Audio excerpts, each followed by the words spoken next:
Krásný den, jmenuji se Tomáš Nedoma, zdravím vás z Dobrochova. Právě zde jsem si pro vás připravil ke koupi tento mírně svažitý stavební pozemek. Pojďme si k němu něco říct.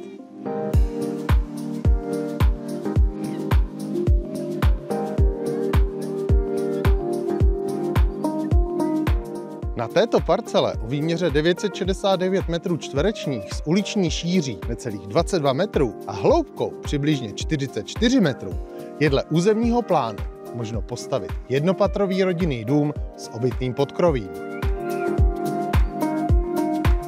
Ticho! I když jsme vzdušnou čarou od dálnice jen cirka 400 metrů, není téměř slyšet. Obec má přibližně 360 obyvatel a disponuje základní občanskou vybaveností.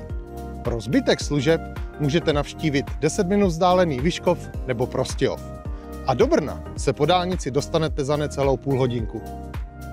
Zaujal vás tento pozemek a dokážete si představit, že si na něm postavíte svůj nový domov?